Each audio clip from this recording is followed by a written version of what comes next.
दोस्तों, आज हम एक ऐसे शख्स की बात करेंगे जो एक मिडिल क्लास फैमिली से निकला और देखते ही देखते 5,000 करोड़ का मालिक बन गया।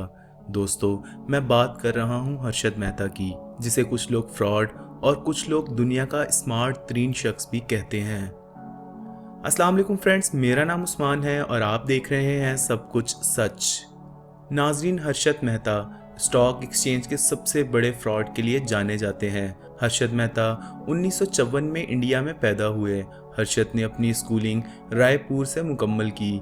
स्कूलिंग पूरी करने के बाद हर्षद बम्बई आ गया, जहां उन्होंने बीकॉम कंप्लीट किया।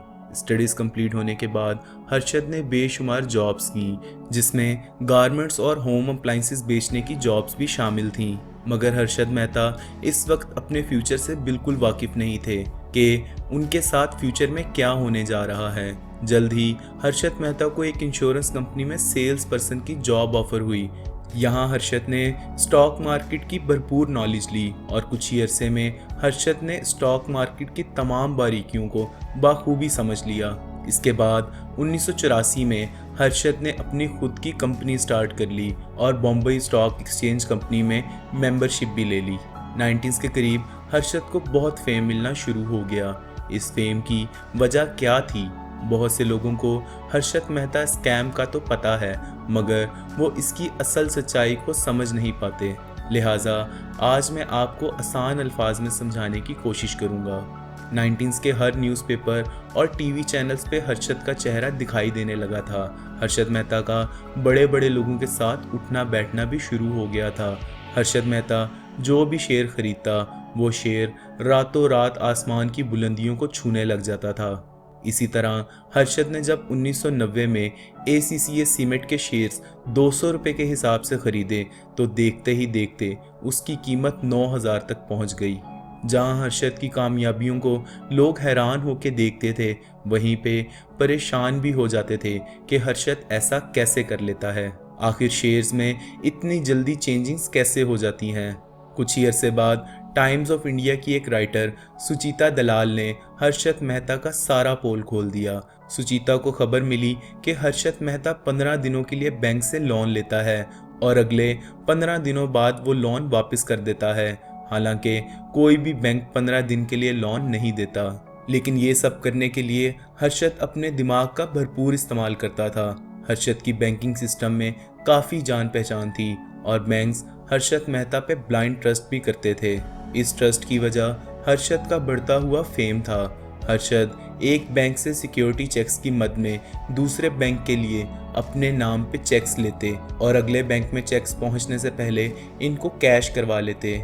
उस जमाने में इंटरनेट बैंकिंग या कंप्यूटर का दौर बिल्कुल नहीं था, हर काम कागजी होता था। लिहाजा हर्षद मेहता के इस पॉइंट को कोई नहीं पकड़ सका। हर्षद ये सारा पैसा स्टॉक में इन्वेस्ट कर देते और स्टॉक से आने वाले मुनाफे से दोनों बैंक्स की पेमेंट्स को मेंटेन कर देते थे। इसी वजह से हर्षद मेहता को स्टॉक मार्केट के लिए कभी भी पैसों की कमी नहीं पड़ती थी। हर्षद मेहता का लाइफस्टाइल मुकम्मल तरीके से बदल चुका था। हर्षद मेहता के पास एक से एक महंगी गाड़ी और 1991 में खरीदा हुआ 40 करोड़ का घर था। टाइम्स ऑफ इंडिया की रिपोर्टर सुचिता दलाल काफ़ी अरसे से हर्षद मेहता की बढ़ती हुई दौलत शोहरत का सुराग लगाने की कोशिश में थी। बिलाखिर सुचिता दलाल 1992 में कामयाब हो गई और उन्होंने हर्षद मेहता की सारी कहानी शाया कर दी, जिसकी वजह से हर्षद मेहता पे 600 के करीब दफाएं लगाई गईं। इसी के साथ साथ स्टॉक मार्केट क्रैश हो जाने की वजह से हर्षद मेहता बैंक्स का लोन वापस ना कर सके और हर्षद मेहता बैंकक्रप्ट भी हो गए। 1992 से लेकर 2001 तक हर्षद मेहता की ट्रायल्स चलती रहीं और बिलाखिर 2001 में दिल का दौरा पड़ने की वजह से हर्षद मेहता जेल में ही दम तोड़ गए। हर्षद मेहता का फ्रॉड लगभग 5,000 करोड़ तक का था, ताहम अभी तक इसका एग्जैक्ट फिगर कोई नहीं बता सका। हर्षद मेहता पे एक वेब सीरीज भी बन चुकी है, जिसका नाम स्कैम 1992 हर्षद मेहता है।